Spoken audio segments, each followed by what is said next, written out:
Coringa e as Cores, parte 3. Ação. Ô Mari, Oi. me tira uma dúvida. Fala. Qual é o médico que acaba com a dor antes dela começar? Não sei. O Exterminador do Futuro.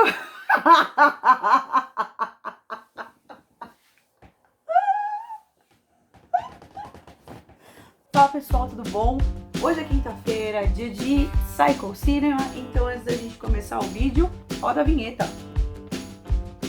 Uma hora dessa deve estar falando, nossa, essa é a sua vinheta, já que vinheta pequena. Cara, eu tenho uma vinheta, mano, fica feliz por mim, velho. Sei onde você mora? Bom pessoal, pra quem não me conhece, eu sou a Jaque e eu sou aqui a criadora do Psycho Cinema, esse espaço que a gente fala um pouquinho mais de cinema e sobre coisas que interessam a gente dentro desse universo do cinema, né? No vídeo de hoje, a gente vai continuar falando a respeito do Coringa, então, antes de continuar, a minha sugestão é, se você ainda não viu os dois vídeos anteriores falando sobre a teoria das cores, explicando um pouco o que é a teoria das cores, e o vídeo 2 que fala um pouco mais de duas cores específicas, eu sugiro que você volte, assista os vídeos e depois você venha assistir esse daqui, tá bom? Porque no vídeo de hoje a gente vai falar sobre Coringa e a teoria das cores, parte 3. Eu queria muito ter usado um nome assim, tipo Coringa e a teoria das cores, o final, ou Coringa e a teoria das cores, o confronto final, que é basicamente a mesma coisa que final, só que com confronto na frente. Mas eu achei melhor deixar só o parte 3, né? Porque aí eu acho que já tá dizendo bastante, né? Acho que você já deve saber que a gente não vai mais continuar falando sobre esse assunto, né? Não posso deixar de falar que, além de fazer os vídeos pro YouTube, eu também escrevo num blog. Então, toda vez que eu coloco algum vídeo aqui no YouTube, eu completo as informações lá no blog. Então, o blog fica aqui na descrição do canal. No vídeo de hoje, a gente vai falar sobre duas cores específicas, e são as duas últimas, né? Eu tinha mencionado que 4 cores tinham me chamado a atenção, que era amarelo e azul, loucura e depressão no caso, e as duas cores que a gente vai falar no vídeo de hoje é o rosa e o verde. Mas já que por que a gente vai falar dessas cores? Bom, a gente vai falar dessas cores porque foram as cores que me chamaram a atenção. Uhul! Certo, essas duas cores, elas também fazem parte daquele grupo de cores que tem vários significados diferentes, e que, mais uma vez, deixando claro, pessoal, uma cor ela pode ficar ali por questões estéticas, mas se você for inteligente, você usa essa teoria a seu favor na hora de gravar qualquer coisa.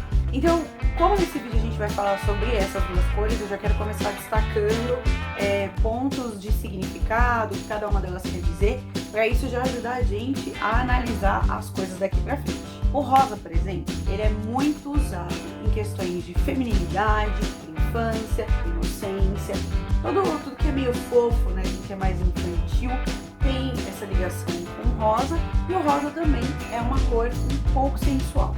Não tão sensual quanto o vermelho, mas é uma cor sensual ainda assim. Ainda dá pra usar com esse pensamento se for o que você estiver querendo. O verde, por sua vez, ele tá muito ligado a questões de natureza, questões de poder, questão de dinheiro. Então, quando a gente vê filmes, geralmente tem muito verde ou em locais que tem dólar, né? Porque o dólar é verde. Então, isso tá muito ligado ao dinheiro também, tá muito ligado à ganância. A gente vê muitas cenas verdes em Breaking Bad, que, alert spoiler, né? Tem toda essa pegada de ganância, porque o que o Walter White está querendo ali é conseguir mais dinheiro, ele nunca está satisfeito com o que tem. O Lord Voldemort também usa muito verde, né? As cores das poções do Voldemort, etc., elas são verdes. Então, essa cor, ela também está muito atrelada à questão de destruição. Então, geralmente, quando você vê o verde em algum filme de ação, talvez algum filme meio místico e etc., ele vai estar atrelado a essa questão de destruição. Mas é claro que não para por aí, né? Entre todas os significados que a gente pode encontrar para essa cor, um dos principais, um dos que é mais usado é o sentido de esperança. No caso, não é isso que a gente vai falar aqui. Então, elegendo os dois significados para essas duas cores que interessam pra gente são rosa de inocência, verde de destruição. Coisas que combinam com o Coringa de uma forma ou de outra. A cor rosa, ela vai mostrar toda a inocência da mãe do Coringa, a Penny Fletcher. É lógico que isso não fica só pra ela, né? Não é só ela que é inocente na história. Afinal de contas, rola aí um questionamento, tipo Capitu aí, tipo, traiu, não traiu, né? O que aconteceu entre ela e o Thomas, rolou, não rolou. Mas isso a gente fala um pouco mais no final do vídeo. Então essas cores rosa, elas estão muito, os tons de rosa, eles estão muito atrelados à personagem da Penny Fleck, que é a mãe do Coringa. Não só pra ela, mas o Coringa também aparece em alguns momentos tomando posse dessa cor, pra poder mostrar ali um pouco da inocência do personagem que a gente sabe que tem. Pensando agora em cenas, a gente consegue ver esses tons de rosa que não são tão presentes quanto o amarelo e o azul durante a trama, mas a gente consegue ver esses tons de rosa na cena, por exemplo, em que o Arthur tá dando banho na mãe dele. Então os dois estão ali dentro do banheiro, ela tá dentro da banheira, ele lava ela, ele conversa com ela, e a cena toda cor de rosa, bem bonitinha, fofinha, pra mostrar o quê? O quanto essa personagem ela é inocente, o quanto ela é frágil, e o quanto ela depende muito, ela precisa muito da assistência do filho dela para que ela possa fazer coisas simples do dia a dia, como tomar um banho. A gente também tem uma cena da cozinha em que o Arthur está escrevendo, naquele momento em que ele vai escrever assim: a pior parte de ter problemas mentais é que as pessoas esperam que você se pode como se você não tivesse. Né? A gente tem ali a cena em que a câmera vai se aproximando, a gente tem algumas nuances de azul, algumas nuances de amarelo, algumas nuances de verde, e aí a câmera vai se aproximando dele, mas o local onde ele está, assim, ele está predominantemente rosa, porque o personagem está ali naquele momento de inocência, em que ele está colocando no diário dele tudo aquilo que tem incomodado o coração dele, não é mesmo?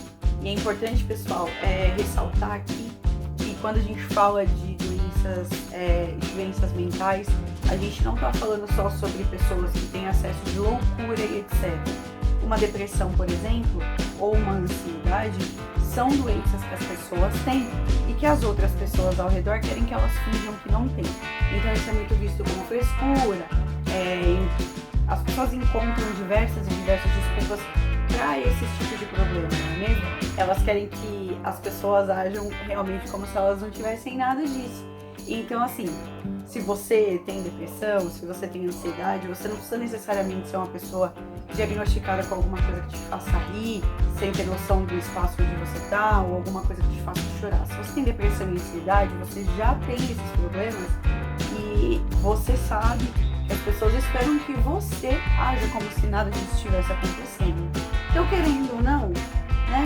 Acho que todo mundo tem ali esse momentinho de coringa, pelo menos em algum momento da vida passou por alguma situação parecida.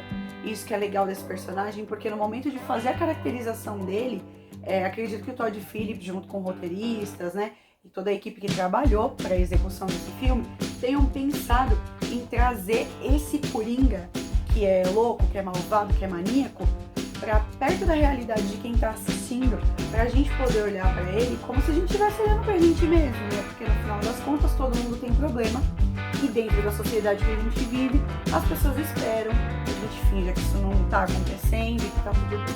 Então o rosa, ele faz parte ali do universo da Penny Fleck, porque ela é uma personagem inocente, ela tinha problemas mentais, ela deixava o ex-namorado dela bater no filho. E a conclusão que ela tirava era: mas eu não ouvi ele chorando. Então, pra mim, ele tava bem, ele sempre foi quietinho. E aí, essa é uma cena importante, porque é o momento em que a gente entende de onde é que veio esse problema mental do Coringa. Lá no começo do filme, ele mostra o cartãozinho e fala: eu dou risada porque eu tenho um problema mental. E aí, esse é o momento em que a gente entende de onde é que tá vindo esse problema mental e por que ele apareceu. Então, todos os problemas que o Coringa tem, não todos, né? Mas pelo menos a questão da risada é derivada da inocência e um pouco da negligência da mãe dele, né? Porque a mãe dele deixou que ele apanhasse do padrasto, do namorado dela, ele acabou sofrendo esses danos mentais e aí ele paga um preço bem caro por isso, né? A gente também vê a inocência dela quando ela acha, faz a gente achar, faz o Coringa achar, não sabemos, mas quando ela fala que o Thomas Wayne é pai do Coringa, né? Eu acho que quando eu vi isso no filme, eu fiquei tipo... Porque eu falei: caraca, como assim? Como assim? Como assim? Batman, Coringa na mesma casa? O que tá acontecendo? O que tá acontecendo? O que tá acontecendo?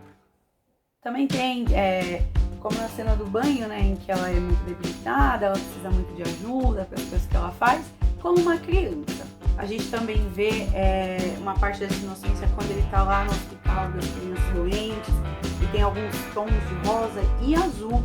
Rosa e azul, porque as crianças estão ali, elas não estão felizes, né? Então a gente tem o rosa, tem o azul, um pouco da inocência, um pouco da tristeza, por ser parte de um hospital. Aquela cena que ele deixa a arma cair, na sequência ele já vai lá pro metrô pra poder matar os caras, né? Ele já começou a meter o louco já. Tem uma cena com a mãe dele, em que é quando ele lê a carta dizendo que ele é filho do Thomas Wayne, e aí ele fica bravo com a mãe dele corre pra se esconder no banheiro, que é um lugarzinho rosa, falando, não, pelo amor de Deus, tu não me mata, não. Então um pouco da inocência, eu não vou falar isso pra todo mundo, né? A mãe dele é inocente, e também vale ressaltar que quando ele tá se arrumando ali pro show do Murray, que tá ali tocando, Frank Sinatra, etc., a cena ali também tá colaborando pra isso. Pra você perceber o quanto ele tá feliz por aquela cena, como quase se ele tivesse voltado a ser criança, o quanto ele tá se divertindo, enquanto ele se arruma pra ser um palhaço em rede nacional e coisas desse tipo. E o verde, ele tá representando toda essa destruição, ele fica muito forte dentro do consultório da psiquiatra, que a gente vê ali que é um local onde o Coringa devia estar sendo ouvido, né? E na verdade ele não está sendo ouvido, na verdade ele percebe que ele está sendo muito ignorado pela pessoa que devia estar ajudando ele a passar por isso. Então ali uns queijos de que o personagem vai dando essas nuances de que, ai, nossa, tô ficando malvado, vou ser uma pessoa malvada. A gente tem muito desse verde também. Tem na cena do metrô, né, que o rapaz tá correndo e aí tem tudo amarelo, aquela explosão de amarelo, meu Deus do céu. Tem uma pontinha de verde lá no fundo, verdinho, pequenininho, verdinho. E também a gente vê na cena final, depois que a gente entende que ele matou a psiquiatra dele, a gente vê ele caminhando no corredor verde, que o fundo é amarelo, mas todo o corredor é verde. É assim que ele sai da sala, que ele acabou de matar a mulher. Então, essas duas cores, elas estão aí para contar a história desse ponto de vista, do ponto de vista da inocência de uma personagem, do ponto de vista do potencial de destruição de outro. E é importante quando a gente nota esse tipo de coisa, porque aí a gente, mais uma vez, a gente começa a prestar um pouco mais de atenção. Então, se você quiser estudar um pouco mais a respeito de cores, etc., você vai começar a perceber que os filmes, eles trazem bastante disso pra gente e muitas vezes até adiantar um pouco do que vai acontecer com a história a partir disso. Não só das cores, gente, mas isso é a equipe de direção de arte, direção de fotografia, todo mundo trabalhando junto. A gente pode pensar um pouco a respeito da doença da Penny, né? O filme não deixa claro qual é a doença dela, também não consegui achar no Google qual era a doença que ela tinha, mas ela tinha esse problema, ela trabalhou 30 anos para a família Wayne e ela tem na cabeça dela de que o Thomas Wayne é o pai do Arthur e que ele precisa ajudar os dois e assim ela não tem nenhum apoio para isso, então ela é a causadora da doença do Coringa, a doença que faz ele dar essa risada, que é característica do personagem, ela é a grande culpada por isso tudo também, isso fica claro no filme pra gente. Então, mesmo tendo o filho dela amarrado, ela, em toda a inocência e negligência, é claro, deixava ele lá, porque ela achava que ele tava bem, né?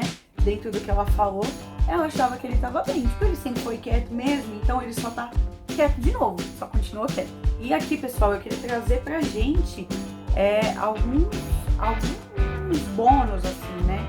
Que não necessariamente estão ligados a cores, etc., mas algumas outras discussões que ficam em aberto durante o filme. Algumas questões que não são respondidas. A primeira delas é, o Coringa, ele é ou não é filho do Thomas Wayne?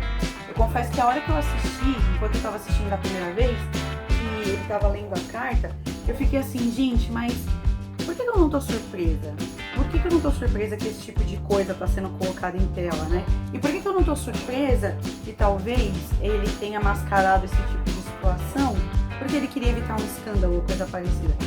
Eu não me surpreenderia se o Coringa fosse realmente filho do Thomas Wayne, mas esse não é o tipo de informação que o filme deixa claro pra gente.